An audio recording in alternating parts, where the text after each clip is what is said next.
윤석열, 이제 그 종말이 너무나도 빠르게 다가오고 있습니다.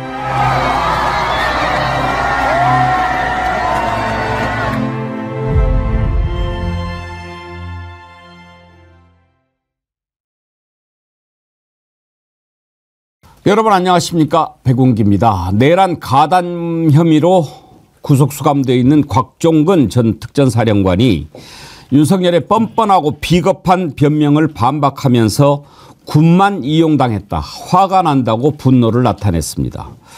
MBC가 입수한 곽종근 사령관의 옥중 노트를 보면 대통령도 장관도 반대하고 만류할 때는 듣지 않고 자신들이 책임질 것처럼 하더니 군만 이용당하고 지금 와서 이게 무엇인가 라면서 윤석열 일당의 배신감과 분노를 드러냈습니다.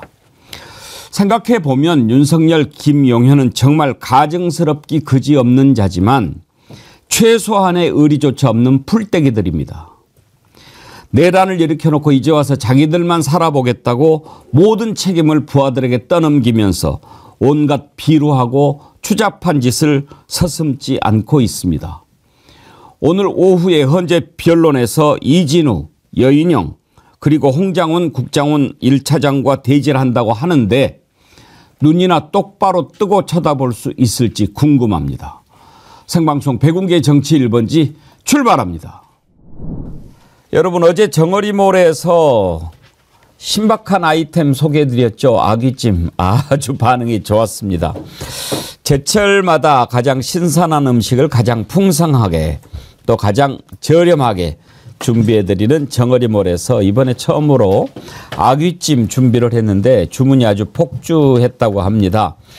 날씨도 추운데 시원하고 칼칼하고 쫀득한 아귀찜 안성맞춤인 것 같습니다. 특히 아귀가요 2월이 제철이라고 하네요. 저도 이번에 처음 알았는데 아귀도 제철이 있다고 합니다. 제철 음식 드시면 더 좋지요. 맛있게 드시기 바랍니다. 아귀가요 저지방 고단백 식품이라서 면역력을 강화시키는 비타민 D, A도 풍부하게 들어있다고 하고 껍질엔 콜라겐도 있고 타우린도 들어있어서 빈혈 예방, 콜레스테롤. 또 아귀가 또 그렇게 해요? 난 맛있게만 하는 줄 알았더니. 예, 맛있게 드십시오. 특히 콩나물만 듬뿍 들어가 있잖아요, 아귀찜에. 이번에 정어리몰에서 준비한 것은 살이 아주 풍부하게 들어있으니까 아귀 살만으로도 맛있게 배부르게 드실 수 있을 것 같습니다. 많이 사랑해 주세요. 오늘 함께 하실 세 분 패널 소개합니다. 김성환 시사평론가님, 전예현 민주연구원 부원장님, 김남국 전 의원님 어서 오십시오. 네, 안녕하세요. 설 명절은 잘 보내셨습니까? 네. 예. 어디 다녀오셨나요? 김성환 평론가님은? 이제 부모님이 안 계셔가지고요. 어디 갈 데는 없고요. 오히려 저희 집으로 그 친척들이든 뭐 매가 쪽이든 아니면 처가 쪽이든 이렇게 모입니다. 모여가지고 같이 뭐 식사도 하고 그렇게 합니다. 그래요. 부모님이 안 계시면 아무래도 그렇죠. 전혜원 원장님은 강원도죠? 네, 근데 사실 저도 독감 후유증 좀 치료차 그리고 혹시나 독감에 어르신들에게 옮길까봐 거의 움직이지 못했는데 저한테 전화를 주신 어르신들이 너무 흥분해서 제가 좀 깜짝 놀랐습니다. 보통 설날에는 좋은 덕담 하는데 첫 마디가 윤석열은 언제 물러난대? 그래서 와 진짜 어르신들 화가 많이 나셨구나. 그래서 한 30분 동안 정치 얘기를 하셔서 제가 오히려 우리가 좀 더 긴장해야 되겠구나. 책임 있는 사람들이 그런 생각이 들었습니다. 김남국 의원님은 어떻게 보내셨나요? 전 고향이 광주인데 부모님이 같이 안산으로 올라와 사시고 계셔서 바로 옆 아파트여서 이제 떡국 설날에 같이 먹고 왔습니다. 아 이제 올라와 계세요? 네, 한 5년 된 것 같습니다. 네. 그럼 부모님이랑 같이 사세요? 같이 살진 않고요. 따로 살고 있습니다. 원래 김남국 의원은 집에 후배들 재우는 걸로 유명하잖아요. 후배들이 그냥 비밀번호를 알고 누르고 들어와서 자기 맘대로 술 먹고 가고 제자들이. 지금도 그럽니까? 지금은 요즘에는 안 그런 것 같습니다. 빨리 결혼하세요. 네. 오늘 오후에 헌법재판소에서 변론이 있는데 윤석열 출석한다고 합니다. 그런데 오늘은 이진우 수방사령관, 여인영 전 방첩사령관 그리고 홍장훈 국정원 1차장 이렇게 나오는데 과연 지난번에 김용현처럼 이렇게 짜고 얘기하는 것 이번에는 안 되지 않겠어요? 그래서 나올 자신은 있을지 그 사람들 눈을 똑바로 쳐다볼 배짱은 있을지 참 궁금합니다. 하는 거 보면 참 사람이 저렇게도 뻔뻔할 수 있구나 그런 생각 들지 않습니까? 이 얘기는 조금 있다 짚어보기로 하고 어제 국민의힘의 권영세 비대위원장, 권성동 원내대표 거기에 나경원 의원까지 윤석열을 만나러 갔는데 가면 간다 하면 되지 뭐 그렇게 떳떳하지 못할 거면은 왜 또 그랬는지도 모르겠어요. 가기 전에 뭐 이건 지도부 차원에 가는 게 아니다. 지도부가 가면서 지도부 차원이 아니다. 거기에 나경원은 왜 갔나 궁금했더니 나경원은 윤석열이 보고 싶다고 들어오라고 그랬다네요. 이 내용부터 먼저 좀 다뤄봅시다.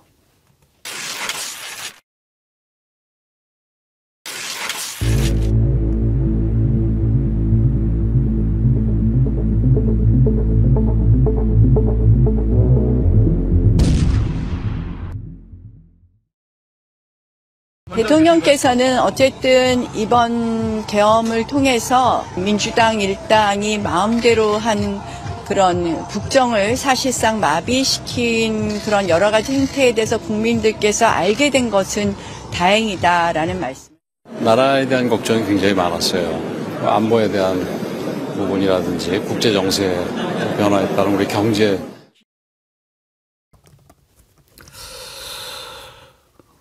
그러니까 지금 생각해보면 왜 갔나?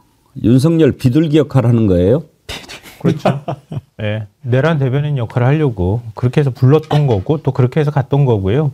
그러니까 국민의힘이 최근에 극우 행보들 많이 하고 있잖아요. 그러니까 극우 쪽에서는 왜 대통령 한번 만나러 안 가느냐 이런 압박을 굉장히 많이 했을 거고요. 거기에 부안해동해서 결국 윤석열 대통령하고 한 몸이라는 걸 사실상 인정한 거라고 보이고요. 아까 나경원 의원 말씀해 주셨는데요. 오늘 조선일보가 또 이 내란일보가 실드를 쳤더라고요. 나경원 의원이 사법 절차에 대해서 계속 문제 제기를 한 것을 윤석열 대통령이 지켜보다가 한번 보고 싶다고 말했다더라. 이렇게 조선일보가 혼자만 보도했더라고요. 근데 제가 볼 땐 그게 아니에요. 조선일보는 그렇게 이렇게 약간 예쁘게 포장을 해줬는데요. 권성동, 권영세 두 명이 들어가면 국민의힘 지도부가 윤석열하고 그냥 한 몸이라는 걸 공개적으로 인정하는 게 되잖아요. 그리고 자기 입으로 윤석열하고 대화 내용을 얘기하기 부담스러웠던 거예요. 그러니까 사실은 가지 말아야 되는 자리였단 말이에요. 그러니까 부담스러우니까 그 대변인 역할을 해줄 만한 사람이 누가 하나 필요했던 거예요. 그래서 오선에 나경원 의원을 제가 볼 때는 대변인도 예전에 많이 했잖아요. 그러니까 일종의 깍두기로 데려가가지고 나경원 의원이 윤석열 대통령 얘기를 대변하듯이 쭉 풀어주게 만들어줬다. 부담을 덜기 위해서 나경원 의원을 데려간 거다 이렇게 보여요. 그러니까 윤석열이 만나고 싶어서 데리고 와라라고 말했다기보다는 권영세, 권성동이 자기들이 부담스러우니까 나경원 의원 데리고 와가지고 대신 얘기 좀 전해주게 좀 해주셨으면 좋겠어요. 이렇게 해가지고 만들었다고 하는 그 그림을 만들었다고 하는 게 제가 볼 때는 합리적 추정에 더 가까운 거라고 생각합니다. 윤석열 말이라고 전해주는 그 얘기를 듣고 더 푹 터집니다. 매일 새롭게님 나라에 대한 걱정? 아유 속 터집니다. 나라를 이렇게 만든 인간이 누군데요. 김은영님 지나가는 개가 웃겠다. 사랑공간님 국제정세 웃기고 자빠졌네. 떼꾸님 시끄러워 임마. 아니 전혜원 원장님 지금 그 안에서 국제정세를 걱정하고 있나 보죠?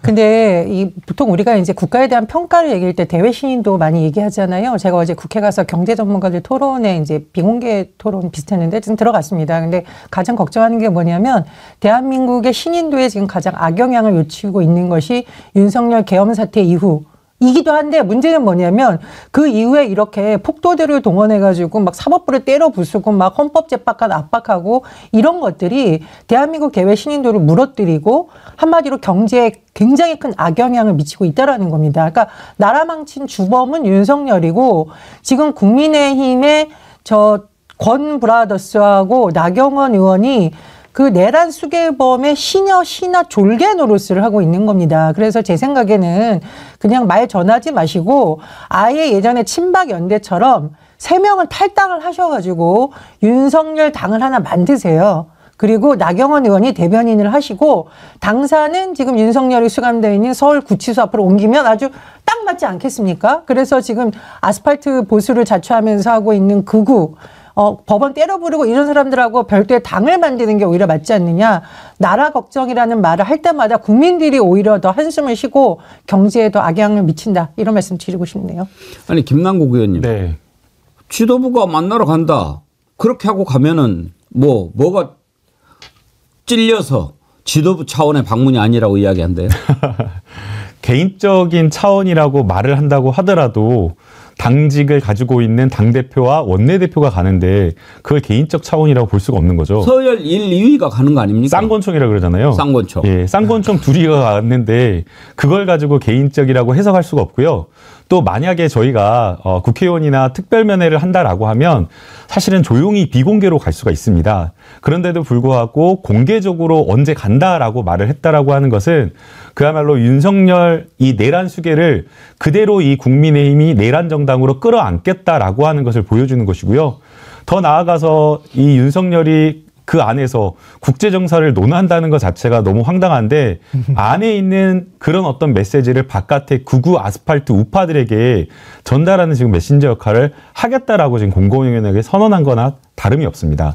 나라 걱정. 예. 더 기가 막힌 것은 경제를 걱정한다, 나라를 걱정한다라고 하는데 윤석열이 지금 내란으로 계엄으로 경제를 박살냈지 않습니까? 그런 상황에서 본인이 그렇게 대한민국 경제와 대외신인도를 추락시킨 그런 장본인이 나라를 걱정한다라고 하는 것 자체가 국민에게 염장 지르는 거고요. 저 말 자체를 좀 차단해야 되는데 왜 접견을 지금 법무부에서 풀어줬는지 모르겠습니다. 근데 이게 더 심각한 거는요. 이번 한 번으로 끝날 것 같지 않다는 거예요.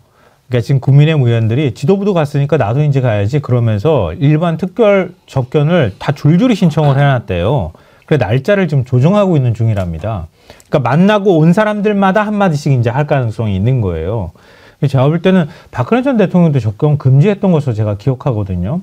그러니까 우리나라 검찰이 지금 김성원 경호처 차장도 마찬가지고 계속 영장 기각하고 있잖아요. 그것도 그렇고 윤석열을 구속 기소한 것으로 우리는 그냥 할 역할 다 했다 이렇게 생각하고 그냥 계속 방치하고 있는 것처럼 오히려 내란 조장을 할 수 있도록 오히려 이게 조장을 하려고 하는 걸 검찰이 이런 의도를 갖고 있는 거 아닌가 싶어요. 그러니까 이거 이렇게 해가지고 되겠습니까? 그리고 더 웃긴 거는 영치금도 의원들이 서로 경쟁적으로 보내준다고 하거든요.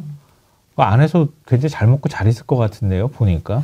이게 안에서 잘 있지는 못할 거예요. 장도리 만평 재미있게 봤는데요. 만평 한번 띄워주실래요?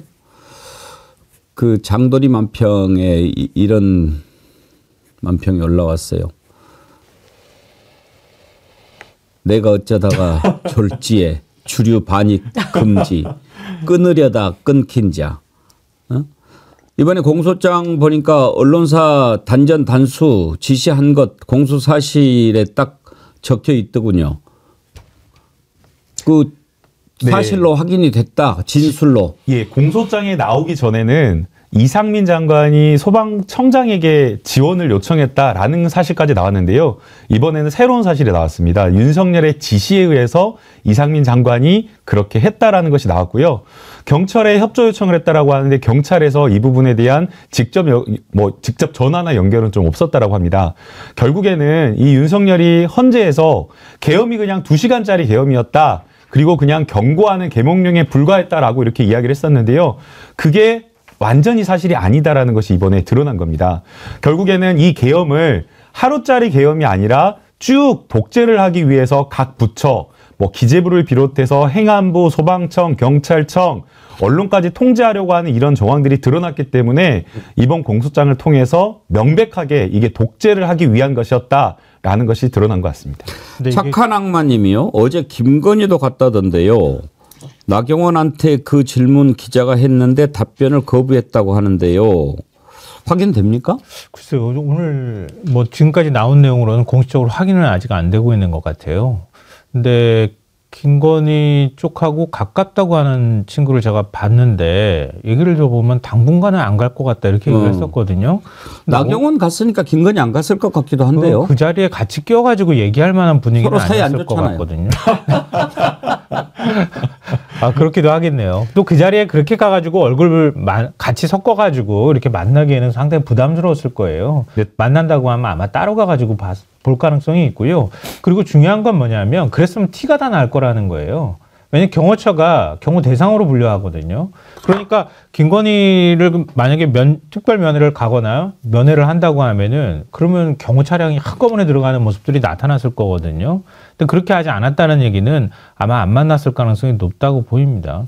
그나저나 김건희를 빨리 좀 정리하는 모습을 국민들이 보고 싶어 하는데 이건 언제쯤이나 할 거예요? 그 김건희 오록에 아주 팩트 같은 여러 가지 오록들이 남겨져 있는데요. 정권이 바뀌면 알아서 수사한다. 이 말을 했는데 정권이 바뀌고 봄이 오면 김건희 여사, 이 김건희에 대한 수사뿐만 아니라 사실 이 정권에서 여러 가지 부정부패 혐의들이 너무 많거든요. 무허가 업체에게 막 광급 공사를 몰아준다거나 정말 말도 안 되는 양평고속도로 의혹까지 이러한 것들 아마 알아서 정권에서 말하지 않아도 탈탈탈 털 거라고 생각합니다. 근데 저는 사실 윤석열이 지금 옥중 정치를 하고 있고 김건희는 오히려 이 상황에서 상황 정치하고 있느냐라는 의심을 지울 수가 없고요. 지금 국민의힘 의원들이 윤석열을 직접 뭐 만나러 가려는 시도도 하고 뭐 나경원도 그런다고 하는데 그 중간에 분명히 지금 김건희가 역할을 하고 있다고 저는 생각을 합니다. 뭐 변호사가 오란다고 그 중진 의원들이 쉽게 움직일 것 같지는 않고요. 김건희가 뭐 다른 사람을 통해서 메시지를 전하던가 어떤 식으로든 계속 하고 있다. 그래서 김건희의 상황 정치가 계속되고 있는데 문제는 이제 이게 단순히 친분의 문제를 넘어서서 앞으로의 형사재판이라던가 헌법재판소의 탄핵 심판에 대해서 불복을 하거나 증거를 조작하거나 아니면 국민의힘 의원들을 동화해서 계속 이 어떤 사법기관들을 공격하는 빌미를 지금 만들고 있는 것이 아니냐. 그것이 저는 사실 좀 굉장히 우려가 됩니다. 그래서 김건희에 대한 부분, 이제 법적 조치 부분도 빨리 좀 검토를 해봐야 된다고 생각을 하고요.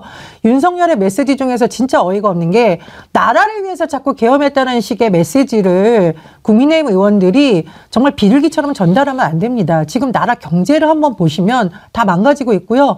트럼프 시대 들어서 지금 뭐 무역, 뭐 관세 지금 폭탄이 쏟아지고 있는데 대응을 제대로 못하고 있습니다. 그래서 이것은 윤석열이 본인과 김건희와 그 일가의 범죄를 거기 특히 명태균 게이트를 비롯한 여러 가지 실체가 드러나는 범죄를 피해가려고 하다가 한 내란 속에 정말 친위 구태타라고 봐야 되는 것이 무슨 나라를 위해서 한다 이런 말 하는 것 자체가 내란 수괴와 공범이라는 의심을 충분히 일으킬 수 있는 대목이라고 봅니다. 제가 볼 때는 국민의힘은 만약에 윤석열 파면되고 난 다음에 대선 치를 생각이 없는 거죠. 대선 치를 생각이 있는 건지를 물어야 돼요. 우린 자꾸. 그러니까 대선 포기한 겁니까? 안 하겠다는 뜻입니까? 왜냐하면 윤석열 파면에 반대하잖아요. 정당한 계엄이었다면서요. 그러니까 끝까지 그 태도를 유지해야 되는 거 아니에요? 파면하고 난 다음에 파면 불복하겠다고 사실상 지금 선언하고 있는 거잖아요. 그러니까 대선 안 치르겠다는 얘기니까요. 이번에 민주당도 과거에 뭐 선거 그 책임론 많이 제기했었잖아요. 지자체장들 뭐 나름대로 여러 가지 이유 때문에 지자체장 자리에서 물러나게 되면 그럼 후보 내지 말라고 했잖아요. 이번에 국민의힘도 후보 내지 마십시오. 후보 안 내면 되잖아요. 그러니까 계속 윤석열 옹호하고 그리고 후보 안 내면 되는 거니까요. 그냥 대선 치르지 않겠다고 선언하십시오. 그리고 그냥 내란범 옹호하면 됩니다. 그러면은 나중에 가가지고 그 옹호가 적절했는지 국민들이 판단해 주면 되는 거거든요. 근데 선거는 선거대로 다 치를 것처럼 얘기를 하고 그리고 자기네들 지도부가 자기 입으로 말하기가 윤 대통령 말 전하기가 굉장히 송구스럽거나 아니면 대선 때 부담되니까 내란 대변인 나경원 의원 데리고 와가지고 대신 말하게 하고 이런 꼼수 피우지 말라고요. 그냥 좀 당당해지면 좋겠어요.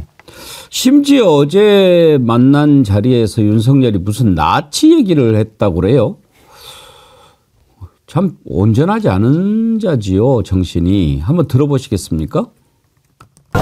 나치 관련 얘기 좀 하셨다고 해서.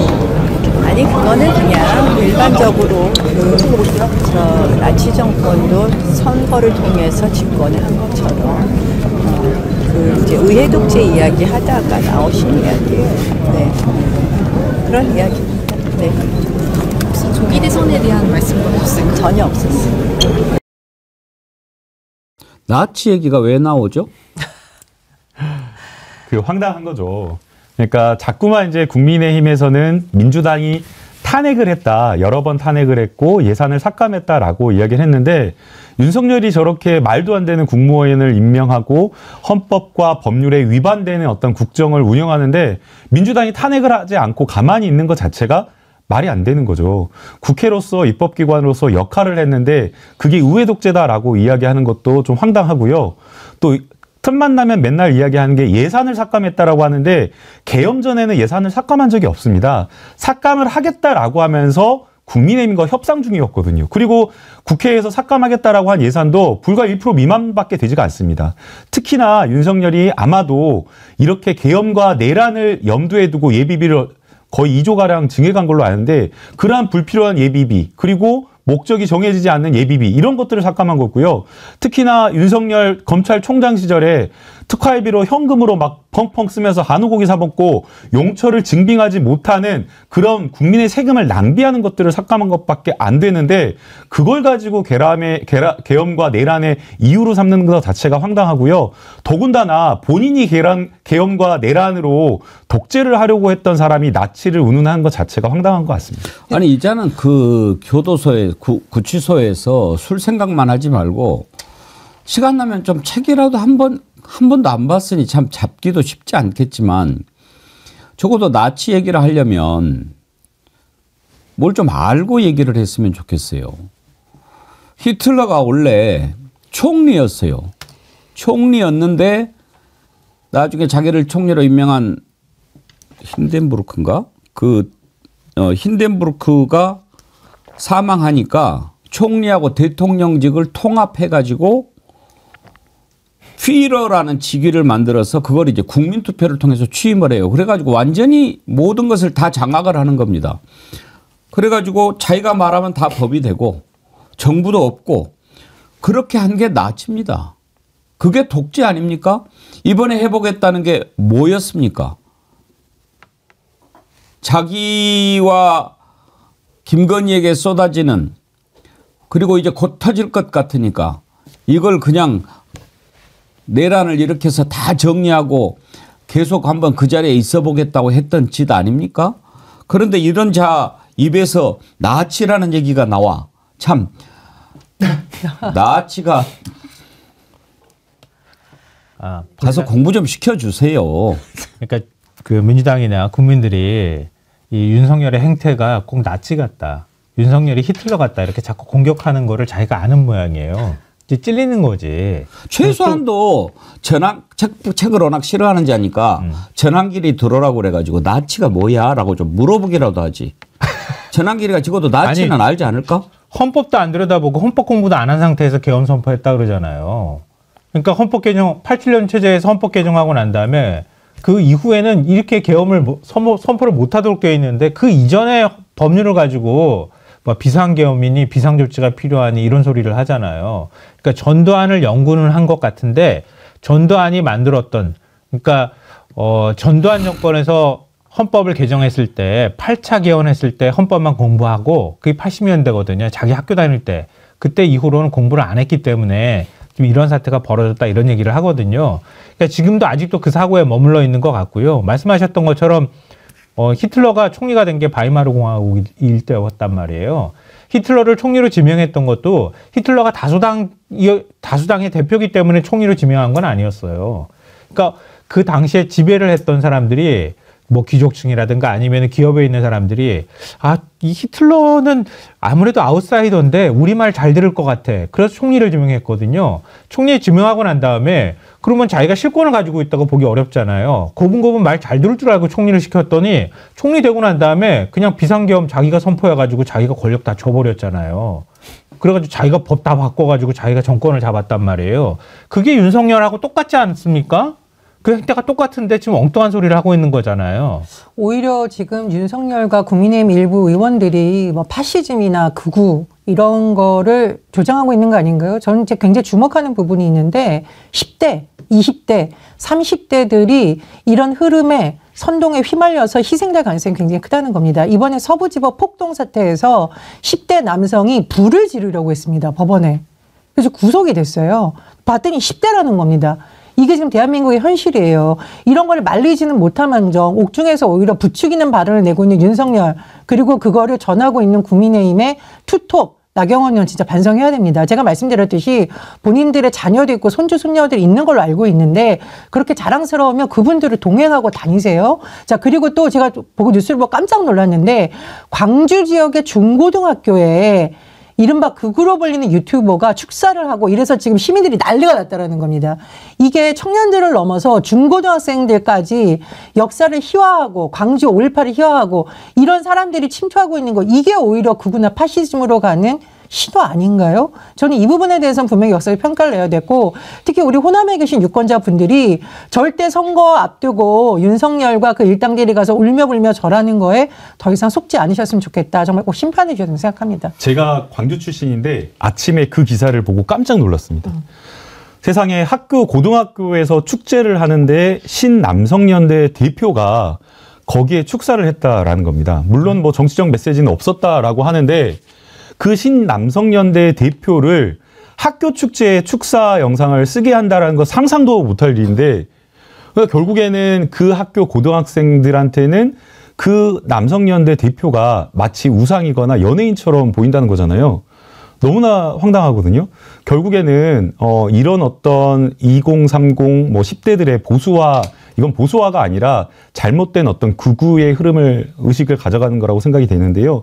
이렇게 되는 이유가 자극적인 어떤 SNS, 이런 어떤 컨텐츠에 노출되고, 또 학교 교육이나 이런 교육들이 자꾸만 어떤 뭐 대학 입시에 매몰돼가지고 경쟁 교육에만 매몰되다 보니까 민주 시민 사회의 어떤 그런 구성원으로서의 양성하는 어떤 제대로 된 교육 자체가 안 되다 보니까 이런 어떤 문제가 생긴 것이 아닌가라는 생각이 듭니다. 근데 너무 놀라운데요. 하나만 광주에서 그랬습니다. 네, 그래서 광주에서요. 저는 근본적으로 저희가 내란을 없애기 위해서 여러 가지 뭐 법률적으로 역사의 단죄를 하고 사법적으로 처벌을 하지만 근본적으로 바꾸기 위해서는 결국에는 교육이 바뀌어야 되지 않나라는 그 생각이 듭니다. 이 신남성연대 대표는요, 제가 보니까 민주당하고 가까운 인사예요.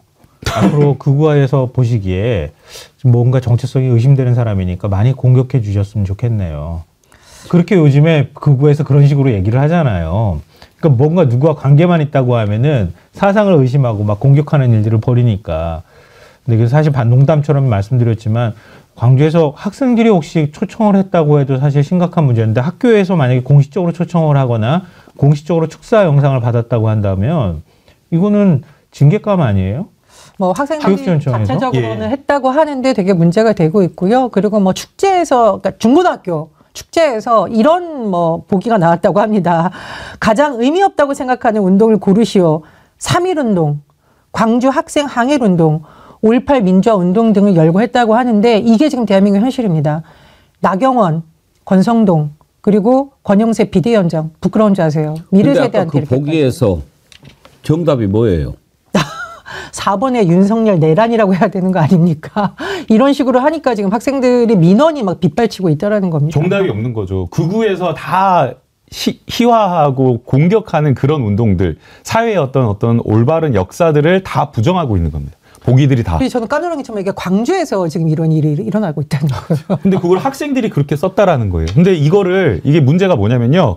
과거에 한 5, 6년 전만 하더라도 일베라고, 일베 사이트에 가입했다라고 하면 친구들한테 엄청 혼나고 그 또래 집단에서 굉장히 배제가 되는 거였는데, 지금 분위기는 이렇대요. 반해서 일베나 이런 것들이 놀이처럼 그냥 오히려 드러내놓고 그냥 놀이처럼 문화처럼 만연하고 있다라는 게 지금 심각한 거거든요. 사실 그걸 가짜뉴스라고만 얘기해서 그걸 단속한다고 입을 막을 수는 없는 거잖아요. 그러니까 민주당이나 진보 진영에서도 좀 고민을 할 필요가 있다고 생각해요. 점점 일종의 이제 경쟁에 치여가지고 소외되고 나는 성공하지 못할 거야. 나는 밖에 나가서 뭔가를 할 수는 없을 거야라고 하는 일종의 패배감에 젖어서 그런데 점점점 빠져드는 경향이 나타날 수 있는 거거든요. 그러니까 저는 민주당에서 이번 대선 거치면서 2030 뭐 남성들에 관한, 이렇게 성을 구분해가지고 꼭 남성들의 문제다 이렇게 얘기하기 전에, 그러니까 왜 그런 반응이 나오는지 한번 심각하게 고민하고, 예를 들면 자산의 양극화 문제라든가 또 사회의 어떤 그 기회의 사다리가 자꾸 사라지는 문제라든가 이런 것들을 좀 진지하게 고민해서 대안을 만들어서 제시할 필요가 있겠다. 그런 노력을 한 번으로 해서 끝나갈 문제는 아닌 것 같고요. 지속적으로 할 때 이렇게 젊은 층이 과격화되거나 아니면 다른 생각에 빠지거나 이렇게 되는 거를 좀 막을 수 있지 않을까 이런 생각이 들어요. 진짜 노력이 많이 필요할 것 같습니다. 나치 같은 소리를 하고 있는데 그런 상상 한번 해보지요. 히틀러 수염을 윤석열 코 밑에 붙인다. 딱 비슷하지 않나요? 더 닮은 놈은 김용현일 거예요. 생김이. 그런데 그렇게 상상하다가 어떤 생각이 들었냐면 김용현이야말로 정말 자기가 한번 집권해 보겠다는 생각을 한 것은 아니었을까. 그런 생각 들지 않습니까? 왜? 가까이서 지켜보니까 얼마나 윤석열 하는 게 참 같지 않았겠어요. 예? 야, 군에서 평생 있었던 나만큼도 기본이 안 돼 있는 놈이구나. 내 고등학교 1년 후배지만 참 검사 헛짓했네. 이런 거 느끼지 않겠어요? 그래서 야, 나 이제 경호처 할 만했으니까 국방장관 빨리 시켜. 그래서 국방장관 됐고 지금 뭐 본인이 내가 뭐 내란 수괴인 것처럼 막 이야기를 해야 되는데 그럼 본인이 수괴를 하시든지. 처음에는 안 나온다고 그랬다가 이제 나와가지고 뭐 국회의원이 아니고 요원이다. 그런 말을 하고 말이죠. 오늘 오후에 헌재에서 이제 변론하는데 제가 분명히 여러분께 예언합니다. 오늘은 나올 거예요. 왜? 지난번에 나와가지고 이렇게 해서 하면 되겠네. 아마 근데 오늘이 마지막일 겁니다. 오늘 나와서 누구누구 만납니까? 이진우 전 수방사령관, 여인영 전 방첩사령관, 그리고 홍장원 국정원 전 제1차장 다 나와서 이제 얘기를 하는데 김용현이처럼 이렇게 딱딱딱 받아주겠습니까? 택도 없죠. 아이고 뜨고 와라. 눈도 제대로 못 쳐다볼 겁니다. 헌재 변론 더 이상 나올 것 같지 않은데 이 내용으로 들어가 보겠습니다.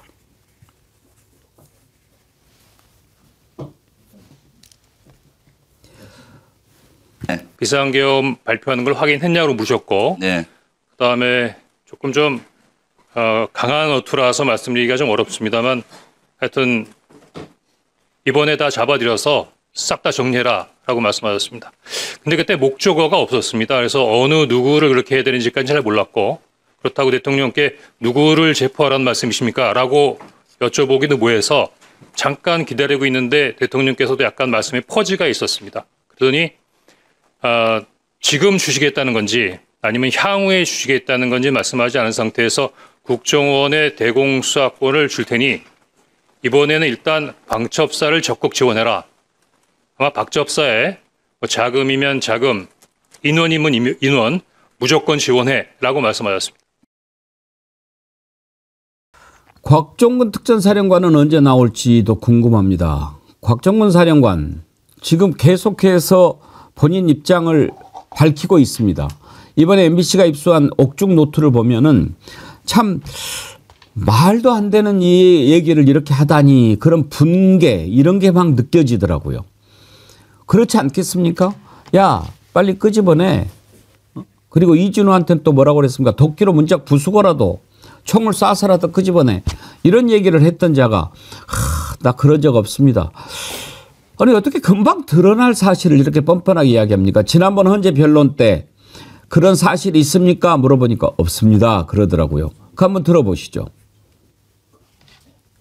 본인께서는 이진우 수방사령관, 네. 곽종근 특전사령관에게 계엄 선포 후 계엄 해제 결의를 위해 국회에 모인 국회의원들을 끌어내라고 지시한 적이 있으십니까? 없습니다. 없다고 그러면 끝입니까? 왜 오늘 곽종근 사령관은 안 부른 거죠? 네, 아마 오늘은 체포와 관련된 윤석열의 지시를 받은 사람들 위주로 좀 부른 것 같습니다. 그리고 이제 그 변론 시간 자체가 증인 신문하고 반대 신문을 또 하게 되면 시간상 내면까지는 좀 소화를 못하겠다라고 판단을 한 것으로 보이고요.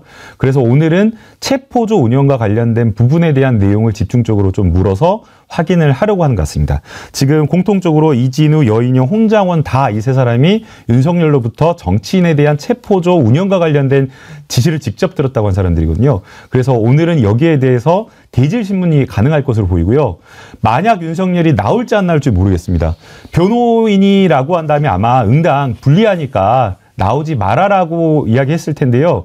윤석열 성격상 워낙 뻔뻔하고 본인이 망상에 빠져가지고 이겨먹을 수 있다라고 생각하고 나올 것으로 보이는데요.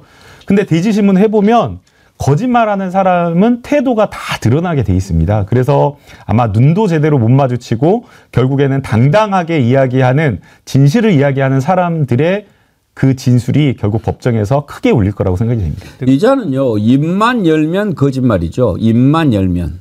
에? 지금 검찰 공소장에 단전 단수 지시했다는 사실이 적시가 돼 있지 않습니까? 그게 드러날까봐 이상민이 청문회에 나와서 답하지 않겠습니다. 증언하지 않겠습니다라고 얘기한 것 아니겠어요? 왜? 사실대로 이야기하자니 윤석열이 거짓말하고 있는 것 거짓말이라고 본인이 이야기해드는데 총애를 받았던 중앙고등학교 후배로서 차마 얘기하기 힘들었을 거고 아니라고 하자니 위증으로 처벌받을 것 같고 그래서 증언하지 않겠습니다 한 거 아니에요? 그런데 예를 들어서 나는 그 윤석열이 참 가증스럽고 사악한 자라고 하는 게 뭐냐면 그냥 모르겠습니다. 기억이 안 납니다. 이렇게 넘어가면 몰라요. 없습니다. 그러면서 또 국회에 계엄군 투입한 것은 질서 유지라고 이렇게 뻔뻔스럽게 말을 하지 않나. 심지어 단전 단수 같은 경우에는 뭐라고 얘기했는지 여러분 기억나십니까? 안 했다가 아니고요. 만약에 내가 정말로 그걸 어떻게 하려고 그랬으면 단전 단수하지 않았겠어요? 이렇게 얘기를 했어요. 정말이에요. 들어보시죠.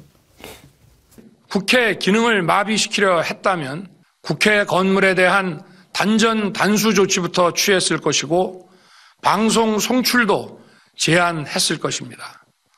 그러나 그 어느 것도 하지 않았습니다. 그때만 해도 설마 이게 밝혀질까 이런 생각을 한 것 같아요. 네. 지금 말씀하셨던 것처럼 입만 열면 거짓말이고 이게 하루 이틀 일어난 일도 아니기 때문에 그렇긴 한데요.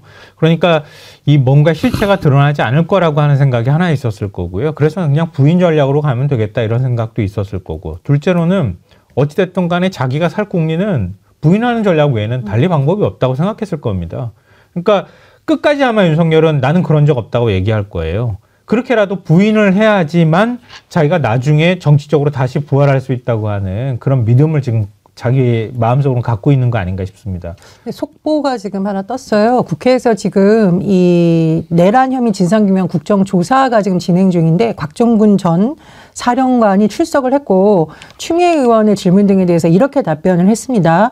대통령이 직접 비아폰으로 전화해서 안에 있는 의원들을 밖으로 끄집어내라고 지시했다. 즉 요원이라고 주장을 하는 것과 완전히 반대되는 아주 구체적으로 대통령이 비아폰으로 저한테 직접 전화해서 의원들을 끌어내라고 지시했다라는 뉴스가 지금 떴습니다. 그래서 다시 한번 윤석열 측과 그 졸개들이 하는 주장을 반박할 수 있는 직접적인 게 나왔다고 생각을 하고요. 그리고 저는 정말 이거 묻고 싶습니다. 지금 윤석열과 변호인이나 국민의힘이 쓰는 전략이 아마 증인들을 계속 신청하고 현재의 어떤 기간을 계속 지연시키려는 전략이 아닌데 통하지 않습니다. 그리고 국민들이 더 이상 참아주지 않는다고 저는 생각을 합니다. 김남국 변호사님. 네. 그 형벌 중에 이 주둥이 꼬매는 벌 이런 거 없습니까? 주둥이를 꼬매버리고 싶은 심정인데요. 꼬매는 벌은 없고요. 위증으로 처벌을 또 해야 된다고 생각을 합니다. 왜냐하면 헌재나 이런 데가 다 법정이거든요. 그러면 이 진술을 하기 전에 증언과 관련돼서 진실만 말할 것을 선서를 하고 증언을 하도록 되어 있거든요. 헌재에서도 선서합니까? 그럴 걸로 생각이 됩니다. 물론 이제 형사재판이 아니기 때문에 위증 선서를 하는지는 봐야 되는데 국회의 증감법은 위증 처벌하는 게 반드시 있거든요. 그래서 저는 이걸 처벌을 해야 된다고 보고요. 더 가증스러운 것은 오늘 이제 곽종근 사령관의 특수전 사령관이 나와서 한 이야기가 이렇게 되어 있습니다. 어느 누구도 저한테 질서를 유지하라, 시민을 보호하라, 경고용이다. 윤석열 계속 경고용이다 이야기하잖아요. 근데 경고용이다 이런 말을 한 적이 없다라는 겁니다. 그런데 일선 현장에서 뭐 그 단장이라든지 707 특임 단장이라든지 이런 군대의 어떤 뭔가 모르고 계엄인지 모르고 간 사람들이 시민을 보호하기 위해서 주저주저하고 진입하지 않고 망설이고 시민을 보호하기 위해 했던 그런 행동들을 윤석열이 마치 자기가 한 것처럼 김용현이 마치 자기가 한 것처럼 적극적으로 계엄을 하지 않았다. 군을 투입하지 않았다라고 또 거짓말을 하고 있는 거예요. 아니 뻔뻔해도 정도가 있어야죠. 아무튼 뭐 상상을 뛰어넘는 뻔뻔함이에요. 국회의원들을 끄집어내라라고 했는데 그걸 또 요원이라고 그런 아이디어는 어디서 나오는지 모르겠어요. 이건 우리가 짐작은 가요. 맨 처음에 김병주 의원이 곽종근 사령관 만났을 때 요원 비슷하게 이야기했는데 그걸 곧바로 또 국회의원이라고 하지 않았습니까? 그 내용 한번 들어보시죠. 의원이 아니라 요원을, 그죠? 요원을 빼내라고 한 것을 김병주 국회의원이 의원들 빼내라는 것을 통과시킨 것이죠. 네, 그렇습니다. 예. 거기에 대해서 그때 당시 모습 한번 다시 보여주시죠. 본회의장에 있는 국회의원을 밖으로 끌어내라. 네. 네네. 그래서 어떻게 했습니까?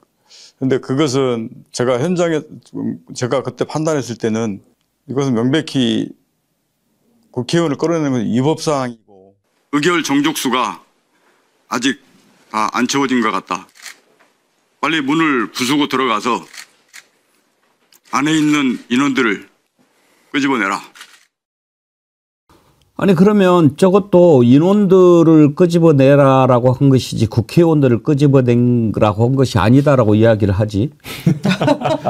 일단 국민 상대로 거의 블랙 코미디를 하고 있는데요. 그러니까 지금 아까 김병주 의원하고 처음에 이제 그 공익신고자 신분을 부여받으려고 할 때 그때 이제 자기가 어떤 대통령의 지시를 받았다고 폭로를 하잖아요. 그 직전에 그러니까 유튜브로 촬영할 때 얘기를 하다가 국회의원을 말실수로 요원이라고 한 번 표현한 적이 있어요. 근데 그걸 가지고 이제 트집 잡아가지고 국회의원이 아니라 요원이라고 했다더라. 뭐 이런 식으로 주장을 하고 있는 건데요. 말도 안 되는 주장이고요. 그러니까 곽종근 전 사령관은 6일날 지금 헌재 재판의 어떤 그 증인으로 채택이 돼 있거든요. 그리고 김태현인가요? 707 특임단장도 역시 그날 다 증인으로 채택이 돼 있는 상황입니다. 그렇기 때문에 그 자리에서 아마 윤석열이 뻔뻔하게 나오긴 하겠지만 곽 전 사령관이 어떤 지시를 받았다고 하는 거를 본인이 얘기할 거라고 보고요. 윤석열은 계속 이제 부인하면서 오히려 더 다그치는 모습들을 보이면서 더 뻔뻔하게 나올 가능성이 있습니다. 왜냐하면 저들이 나의 의도와 다르게 실행을 했고 그 사이에 김용현이 있고 김용현이 멍청해가지고 내 지시를 잘못 전달했다. 이런 식의 알리바이를 만들 가능성이 굉장히 높아요. 근데 김용현은 형사재판에서는 어찌됐든 간에 중요임무 종사자거든요. 내란 우두머리가 절대 될 수 없어요. 대통령 지시를 받은 거는 분명하니까요. 그러니까 헌법재판소 변론에 가가지고 자기가 사실상 내란 우두머리인 것처럼 얘기를 해도 자기가 형사재판에서 크게 불이익을 받을 게 별로 없습니다. 그러니까 김용현은 내가 다 잘못 전달했어요. 내가 이렇게 했어요. 이런 식의 전략들을 취할 가능성이 높고 윤석열은 나 몰랐던 얘기인데 그거 어떻게 된 거지? 나는 그런 취지로 말하지 않았잖아. 이렇게 하면서 자기가 생각했던 거하고 다르게 상황이 진행됐다고 하는 점을 계속 아마 반복해서 얘기할 겁니다. 만약에 그게 무너지면은 지금 자기 지키겠다고 저 추운 데 나가가지고 저 고생하면서 시위하는 사람들은 뭐가 되겠습니까? 바보가 되잖아요. 최소한 그거는 막으려고 시도할 가능성이 높다. 근데 우리 상식을 갖고 있는 국민들이 바라볼 때는 최소한 윤석열의 저런 태도가 도저히 용납이 안 될 거라고 보고요. 그러니까 앞으로 국회 증인이 그 헌법재판소의 증인이 나오면 나올수록 윤석열은 점점 궁지에 몰릴 가능성이 훨씬 더 많아진다 이렇게 생각합니다. 이렇게 말도 안 되는 얘기를 하면서 그걸 또 말이라고 하고 그거를 또 옮기고 그거를 또 믿고 이렇게 하고 있습니다. 그러니 저는 왜 자꾸 이렇게 가고 있을까? 그게 좀 이해가 안 돼요. 저는 요즘에 벌어지고 있는 일을 보면서 왜 우리 국민들이 그럴까? 예를 들어서 이게 좋아하고 지지하고 이런 차이는 분명히 있을 수 있죠. 그렇지만 이렇게 거짓말을 계속하고 뻔뻔하게 그렇게 말도 안 되는 얘기를 하는데 왜 그걸 받아들이고 그럴까요? 그러니까 윤석열을 이 내란수계를 뭐 확신범이라고 이야기를 하는데 확신범이 아니라 망상범이라고 해야 되거든요. 전혀 사실이 아닌 것에 근거해서 계엄을 선포를 하고 그다음에 본인이 직접 한 사실이 있는데도 불구하고 그것을 전부 다 부인하고 있는 그 상황인 거잖아요. 근데 이것을 누가 보더라도 요원이 아니라는 거 아는데도 불구하고 계속해서 그거를 믿는다라고 하는 것은 집단적으로 이거는 거의 뭐 진영 자체가 망상에 같이 빠지지 않았나라는 그런 생각이 들고요. 지금 윤석열의 12월 12일 그 기자회견부터 쭉 일관되게 나오는 메시지를 보면 그냥 경고성 계엄이었다. 계엄 선포 자체가 실행 가능성, 집행 가능성이 없었다. 이런 이야기하고 끌어내라고 한 것이 아니라 군을 그냥 질서 유지를 위해서 한 거다라는 식의 이런 이야기를 하고 있는 거거든요. 결국에는 헌재에서 탄핵이 되더라도 형사재판에서 내란죄로 처벌되는 게 무서운 겁니다. 내란 선동만 하더라도 다 기억을 하시겠지만 저는 이것도 뭐 정권 차원에서 만들어낸 사건이라고 생각이 되는데 이석기 통합진보당 의원이 내란 선동했다라는 것만으로 무려 징역 9년형 받았습니다. 그럼 윤석열은요, 이거 사형 아니면 무조건 무기징역입니다. 그렇기 때문에 이렇게 무거운 죄로 처벌된다라는 것을 무서워서 지금 발발발 떨면서 어떻게든 내란만은 피해가려고 지금 이렇게 계속해서 거짓말하는 거 아닌가 생각이 듭니다. 저는 윤석열은 굉장히 사악하고 악한 인간이라고 생각하는데요. 뭐냐면은요, 자기가 집권하고 난 다음에 뭔가 하려고 했어요. 근데 자기 성격하고 스타일하고도 맞지 않을 뿐더러 계속 사실은 헛발질을 했던 거 아니에요. 그리고 자기가 뭔가 자기 멋대로 하고 싶었는데 계속 야당의 반발에 부딪혀서 하지 못했던 측면도 있고요. 마지막으로 사실 기대를 했던 게 한동훈을 재작년 12월에 비대위원장을 임명하는 거였거든요. 그래서 한동훈은 날 지켜주겠지. 그러면서 이번 총선은 다가오는 총선은 꼭 이길 수 있겠지. 이런 확신을 가지고 있었던 거예요. 근데 자기가 헛발질해가지고 결국은 한동훈하고 싸우게 되고 한동훈 그만두라고 하고 김건희 특검법 때문에 싸우고 최상면 특검법 때문에 그렇게 하고 자기가 다 망가뜨려 먹었잖아요. 국민들 나치라고 아까 얘기하는데 국민들이 그러면 나치를 지지했다는 얘기가 되는 거거든요. 웃기는 건데 근데 어찌됐든 간에 선거에서 참패했어요. 참패하고 난 다음에 마음이 조급해지기 시작한 거예요. 선거 중반 자기 임기 중반쯤 왔는데 아무것도 이루는 건 없고 다시 야당이 절대 다수당이 돼버린 거예요. 그러니까 할 수 있는 방법이 없는 거예요. 자기가 생각할 때.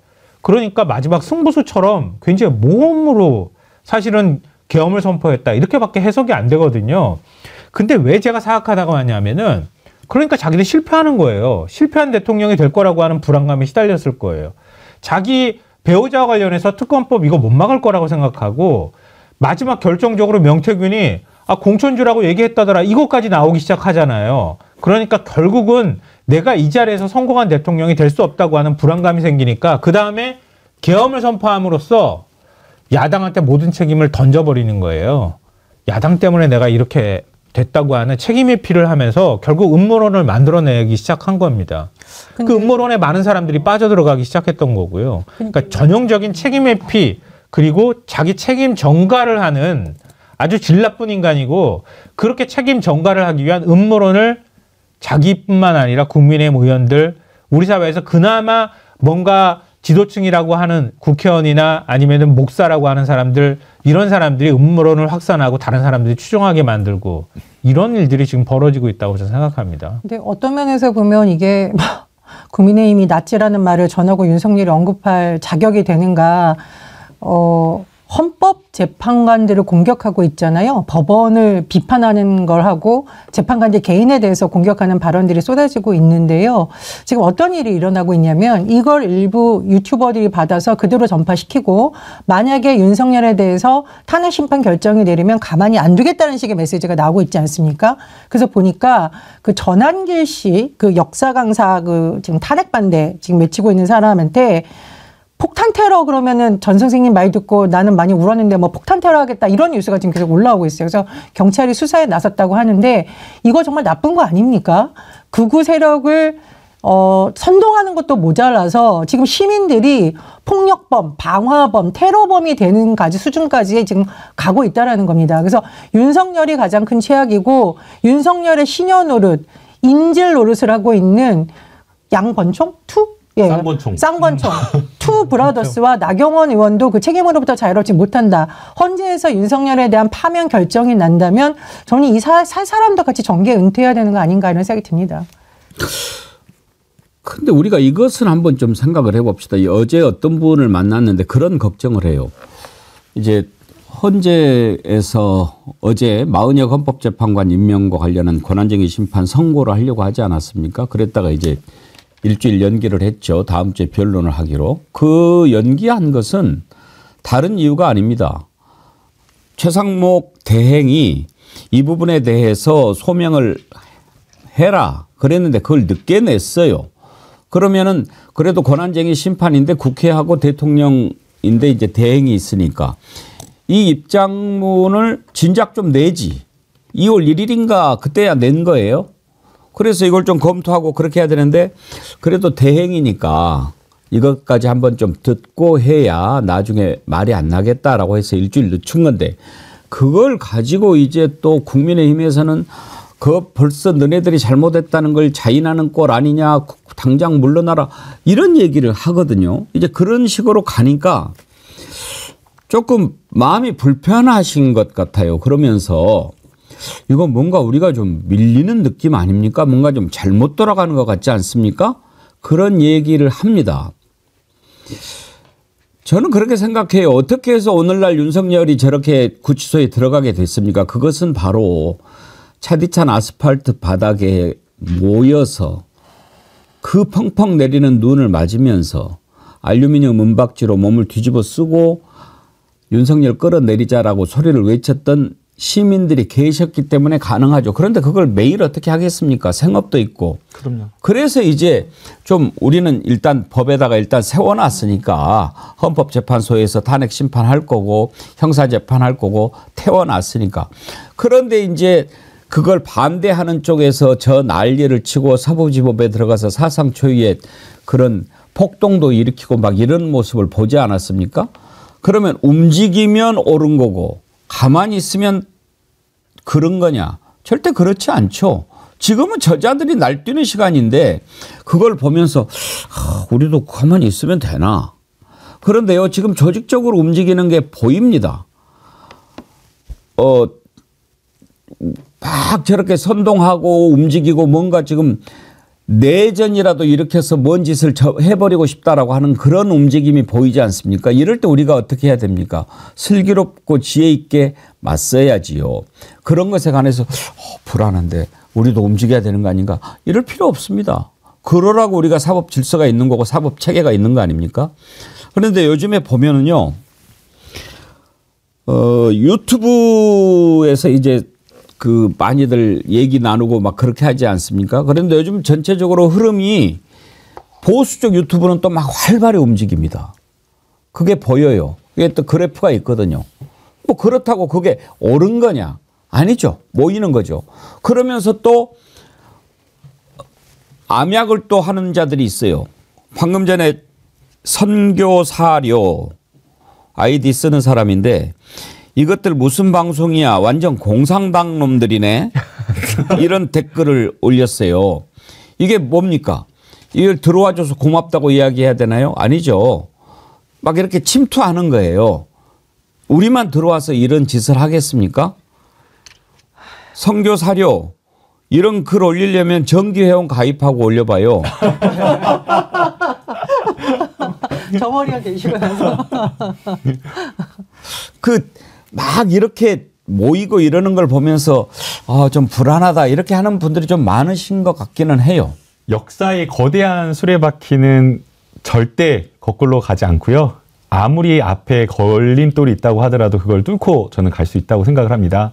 아마 어제 헌재에서 마은혁 헌법재판관에 대한 선고를 한다고 했는데 2시간 전에 갑자기 철회를 연기를 해버려가지고 깜짝 놀랐을 겁니다. 저도 이제 법조인인데 깜짝 놀랐거든요. 헌재 역사상 그런 사례가 있는지를 찾아보니까 한 20건밖에 없었더라고요. 사실 2시간 전에 선고 2시간 전에 연기를 했다라고 하는 것은 판결문을 다 써놨는데 연기를 했다라는 그렇죠. 말이잖아요. 그래서 이례적인데 헌재에서는 아마 굉장히 중요한 사건인 만큼 지금 저 내란의 힘에서 계속 재판관들 한 명 한 명을 상대로 해서 헌법재판관과 헌법재판소를 흔들고 있기 때문에 2월 1일 날 권한대행, 뭐 최상목 권한대행이 권한대행이라고 하지만 어쨌든 대통령의 직을 수행하고 있는 사람이기 때문에 대통령 권한대행이 주장한 2월 1일 늦게 제출했지만 그 의견에 따른 의견서 두 가지 쟁점을 최대한 반영을 하자라는, 그래서 완결무결한 선고를 하자라는 그 입장이었던 것으로 보이고요. 그렇게 무겁게 신중하게 가기 때문에 절대 아무리 저런 어떤 내란의 힘이 안에서 밖에서 흔든다고 하더라도 흔들림 없이 저는 굳건히 갈 거라고 생각합니다. 네. 그러니까 헌법재판관들이요. 이건 헌법재판관의 문제잖아요. 자신들의 문제거든요. 그러니까 더더욱 이거는 흥결 없이 결정을 내려야 되겠다고 하는 부담감이 있었을 거예요. 다른 사건 같은 경우에는 이런 식으로 늦추지 않았을 거예요, 선고를. 그런데 최근에 뭐 이미선 재판관이나 문영배 재판관, 정계선 재판관 이렇게 해가지고 재판관들이 다 뭐 빨갱이라고 지금 이렇게 노골적으로 얘기하고 있는 상황이잖아요. 더군다나 그 빨갱이보다 한 수 위라고 마은혁 재판관을 얘기하고 있거든요. 제가 볼 땐 터무니없는 주장인데요. 그렇게 따지면은 윤석열 대통령이 임명한 재판관도 다 배제돼야 되는 거 아닙니까? 예? 그 윤석열과 한 편이니까 배제돼야 되는. 그렇잖아요. 서울대 같이 다니는 사람. 아니 그러니까 이해 충돌이 문제가 된 거라 그러면은 윤석열이 임명한 사람을 직접 임명한 사람이잖아요. 근데 그 사람부터 빼야 되는 거 아니에요?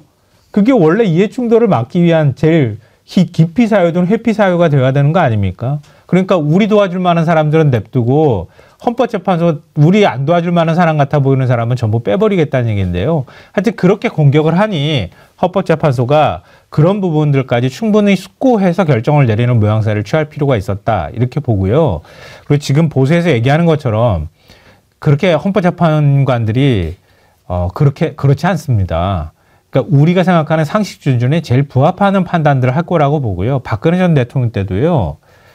보수가 6이었고 진보가 2였어요. 근데 다 8명 전원일치로 파면 결정 내렸거든요. 저는 이번에도 똑같이 그렇게 결정 내릴 거라고 봅니다. 그들이 해야 할 역할이 바로 그거거든요. 그래서 87년 체제로 헌법재판소를 만들어 놓은 거거든요. 그러니까 자기 부정을 하지 못할 것이다. 그게 또 역사의 하나의 기록으로 남을 것이다라고 생각합니다. 우리가요 잊어버려서 그렇지 박근혜 탄핵 때도 박근혜 탄핵까지는 정말 시민들이 모여가지고 막 외쳤고요. 박근혜 탄핵된 다음에는 또 난리를 치는 자들이 있었어요. 심지어 기억을 못해서 그렇지 박근혜 파면됐을 때인가요? 그때 사망사고도 있었어요. 네, 한 명이 대형 스피커가 이렇게 넘어지면서 사망한 사건까지 있었어요. 그런데 그걸 우리가 기억을 못하는 거지 지금은 저들이 저렇게 난리를 치는 것일 뿐 그런 거 가지고 걱정하고 그러실 일이 전혀 없어요. 짧게는 법의 심판대에 길게는 역사의 심판정에서 다 가려집니다. 방금 전에 속보가 하나 떴던데 울산시장 선거 개입 항소심에서 송철호 전 울산시장 황운하 의원 무죄 나왔네요. 와. 너무 잘. 아니 그러니까 뭐 변호했어요? 아 너무 잘 됐습니다. 아 진짜. 그러니까 이번 그 내란 사태를 보면서도 정말 절절하게 느끼는데요. 우리 사회에 보이지 않는 이 보수의 끈끈한 네트워크 그리고 자기를 지켜야 되겠다고 하는 것 그리고 보수가 취하는 검찰 내부에서도 마찬가지인데요. 어떻게 해서든 진보 정권이 들어서면 민주정부가 들어서면 큰 집을 내서 그들의 정당성을 무너뜨려야 되겠다고 하는 아주 집요함이 있었단 말이에요. 근데 그게 이번 내란 사태를 통해서 한꺼번에 숨어있던 것까지 확 드러났기 때문에 더 사실 놀라는 측면이 있는데요. 지금 검찰 내부에 그쵸 윤석열하고 한동훈 작품인 거잖아요. 사실 굳이 얘기하자면. 그러니까 문재인 정부가 이런 정부였어라고 하는 일종의 먹잇감을 보수한테 던지거나 그 정당성을 훼손하려고 하기 위해서 만들어놨던 거란 말이에요. 자기들은 그런 식으로 따지면은 아니 후보들 정리하는 작업 다 해왔던 거예요. 그랬는데 그 후보 정리하는 작업을 가지고 마치 직권남용을 통해 가지고 뭔가를 했던 것처럼 음모만 뭐가 있었던 것처럼 그렇게 막 한단 말이에요. 저 볼 때는 지난번 총선 때 한동훈하고 윤석열이 무슨 일을 벌였는지 다 수사해야 되는 거 아닙니까? 후보 정리 작업 다 했던 거 아니에요? 무슨 공정하게 후보들을 막 선출을 합니까? 말도 안 되는 거 했잖아요. 그러니까 정치 영역 안에서 허용될 수 있는 범위라는 게 있는 거란 말이에요. 정치는 일종의 타협이란 말이에요. 그런 것까지 전부 다 마치 엄청난 불법이 있는 것처럼 이렇게 만들어 놓은 그 검사들이 이제 퇴장할 때가 됐다. 지금 검찰 내부에 남아있는 검사들도 역시 마찬가지로 검찰에서 쫓아낼 때가 다가오고 있다 이렇게 생각합니다. 예.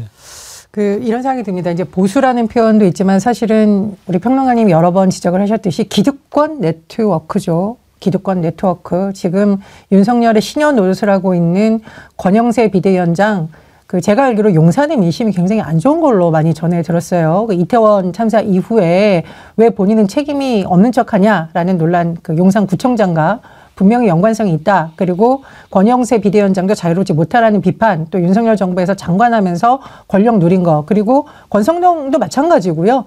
그리고 윤핵관 아니었습니까? 최측근. 이 사태를 만든 데서 분명히 책임이 있고요. 지금 나경원 의원도 온갖 재판 논란으로부터 지금 자유롭지가 않은 상황입니다. 결론이 안 났어요. 그래서 보수를 오히려 벼랑으로 몰고 가고 있는 기득권 네트워크가 아직도 내란 수계와 한몸이 돼가지고 권력을 놓지 않으려는 거라고 생각이 들고요. 또 하나 꼭 말씀을 드리고 싶습니다. 아직까지 많은 분들, 민주정부에서 일했거나 또 야당의 정치인들이 재판에 얽혀서 굉장히 많은 어려움을 겪고 있지만 꿋꿋하게 하고 있고, 법폭 이라고 하잖아요. 법을 폭력적으로 활용하는 조직폭력배, 그리고 법꾸라지 같은 저쪽의 대응에 대해서 민주당 굉장히 지금 차분하게 대응하고 있습니다. 추경 논의, 그다음에 지금 윤석열 이후에 어떤 트럼프 시대에 있어서 어떻게 정치가 역할을 하는가, 이런 경제 토론에 굉장히 차분하게 하고 있고요. 또 민생을 살리기 위해서 추경 어떻게 되는지, 제가 어제 국회 갔는데 하루 종일 그 토론회하고 열심히 일하고 있습니다.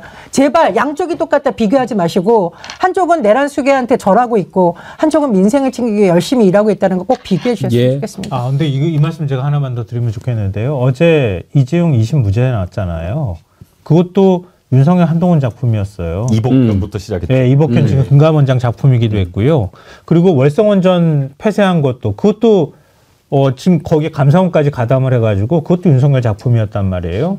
일반 형사사건은 무죄율이 높지가 않거든요. 그런데 윤석열 이 특수부 라인의 정치수사, 표적수사한 사건들은 무죄율이 거의 20%에 육박합니다. 그러니까 그 첫 신호탄이 월성원전 폐쇄 기소 문제였단 말이에요. 그것도 사실 무죄 나왔잖아요. 오늘 황운하 의원님 사건도 무죄 나왔잖아요. 이것도 역시 무죄 나왔고요. 전 이런 식으로 검찰이 정치적으로 선택적 기소를 하거나 선택적으로 법 집행한 게 하나하나씩 드러나고 있다고 보고요. 앞으로도 더 드러날 거라고 보고요.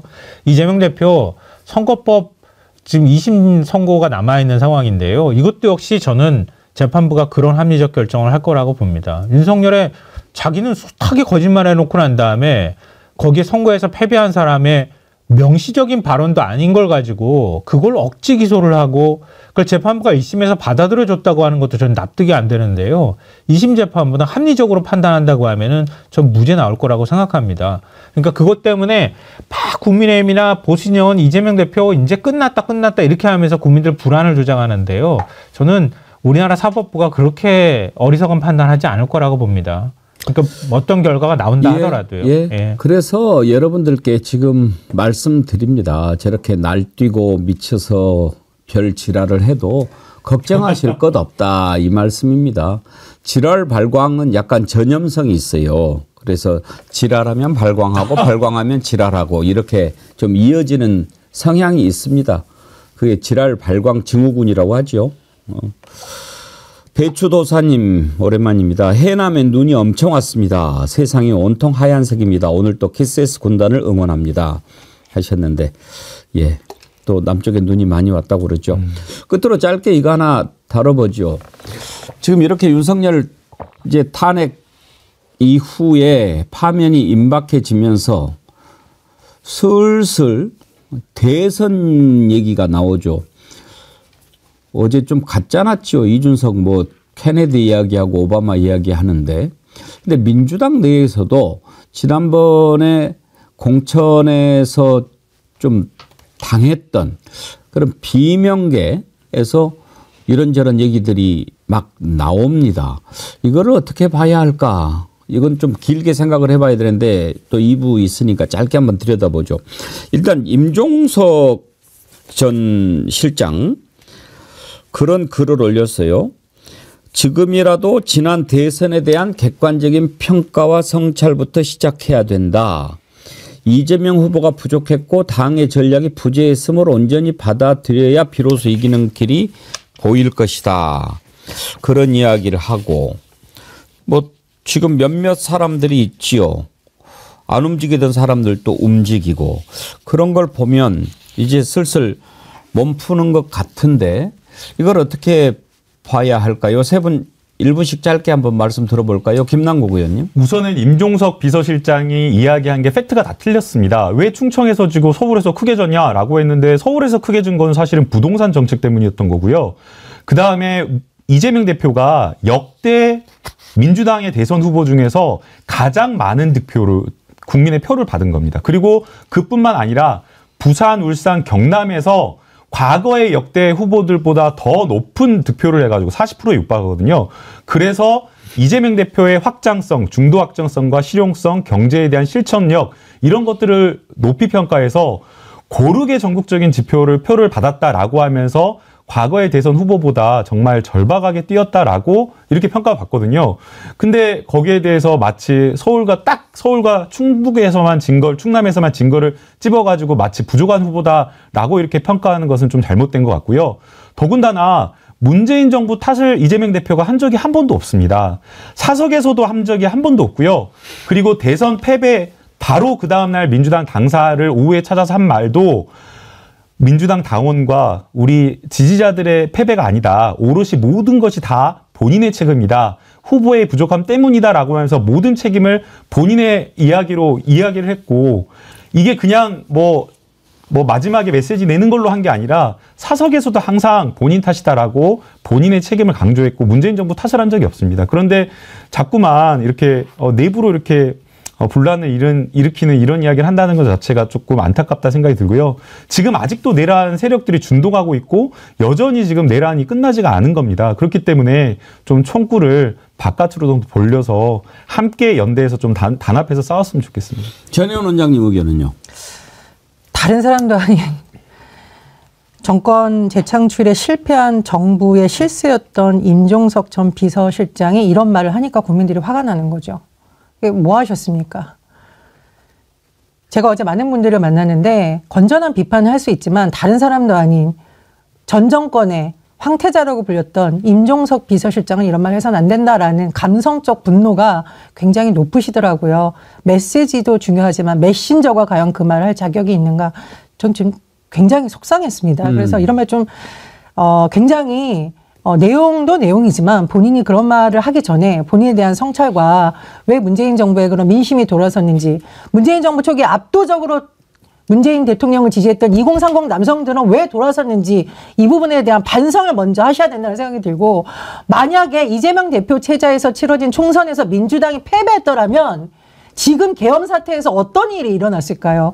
그럼 총선에서 승리하는데 누구보다 앞장섰던 당시 이재명 지도부, 그리고 공천에서 떨어지고 나서도 더불어민주연합의 지도부에 들어와서 사람들한테 당신은 벨도 없냐, 당신은 자존심도 없냐라는 그런 굴욕적인 말을 들으면서도 대의를 위해서 더불어민주연합의 지도부로 뛰셨던 공천에서 낙선한 의원들한테는 뭐라고 하실 겁니까? 그분들의 희생과 헌신과 당을 위해서 나셨던 분들도 생각해 주셔야 되고요. 참고로 제 옆에 계신 김남국 의원님도 굉장히 힘드신 상황이었지만 더불어민주연합에 들어와서 백의종군하면서 뛰셨다는 거 말씀드리고 싶습니다. 갈수록 소리가 커지시는 제가 당사자였기 때문에 너무 속상하네요. 저희 더불어민주연합 지도부 분들이요, 공천에서 탈락하신 분들도 있었어요. 그런데도 당을 위해서, 시민정치를 위해서, 윤석열 정부 심판을 위해서 백의종군하거나 남들이 뭐라고 하든 우리 당을 승리로 이끌기 위해서 나섰다. 그런 분들하고 비교되는 의견도 많다라는 거 꼭 말씀드리고 싶네요. 김성환 평론가님 생각 한번 들어보고 싶은데요. 전 지난 대선 때 이낙연 캠프에 있었던 인사들이 줄줄이 윤석열 대통령 지지 선언하고 지금도 정부 각 요지에 뭐 한 자리씩 다 하고 있더라고요. 그런 일들이 또 벌어지지 않을까 걱정되고요. 과연 민주당을 위해서 하는 얘기인지 아닌지를 좀 잘 판단해 보시길 바랍니다. 물론 자기들은 억울한 생각들을 가지고 있을 수 있다고 봐요. 그리고 이런 대선 공간에서 정치적 존재감을 키워야 되겠다라고 하는 목적도 이해가 충분히 가는데요. 지금은 좀 때가 아닌 것 같아요. 그리고 이재명 대표 물론 뭐 매력이 있다고 생각하시는 분들도 있고 또 지지해야 된다고 생각하시는 분들도 있고 각자 지지하는 이유는 각자 다를 수 있는데요. 윤석열 정권 이 한 3년 가까이 지나는 동안에 왜 이재명 대표를 중심으로 민주당 당원들하고 지지자들이 똘똘 뭉쳐서 윤석열 정권하고 싸워야 한다라고 얘기를 했는지 그 이유를 좀 들여다봤으면 좋겠어요. 뒤늦게 대선 패배 책임이 이러니 저러니 이런 얘기하는 건 조금 그렇지 않습니까? 그러니까 지금 때는 아닌 것 같고요. 본인들이 경쟁하고 싶으면 당당히 나와서 경쟁하고 제대로 된 대안을 내놓고 얘기를 해 주시기 바랍니다. 윤석열한테 오히려 도움이 될까 봐 좀 걱정됩니다. 예. 그런 의견들이 거의 비슷하네요. 김정숙님, 계엄 때 당신들은 뭐 했어요? 네? 지금 와서 뭐 하는 건지 입 닥치고 자중하세요. 이향님, 지네들 분탕질 때문에 이 지경을 만들어 놓은 걸 모르나 보네요. 국민들이 다 알고 보고 있다는 걸 제발 깨닫기를. 찐짱님, 내부 분란꾼들 제발 입 좀 다무세요. 바이런 콘스탄시오 아이디가요. 실력으로 경쟁해라. 386 무능하다는 소리가 괜히 나온 소리가 아닌 것 같네요. 저도 386이지만 부끄러운 내부 총질입니다. 지금 반응은 그렇습니다. 예.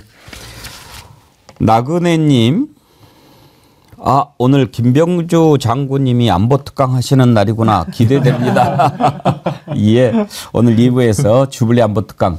지난주 한 주 쉬었던 여러분 많이 뵙고 싶으시죠? 김병주 최고위원님 만나보도록 하겠습니다. 1부 함께해 주신 김성환 평론가님, 전혜원 원장님, 김남국 의원님 수고하셨습니다. 고맙습니다.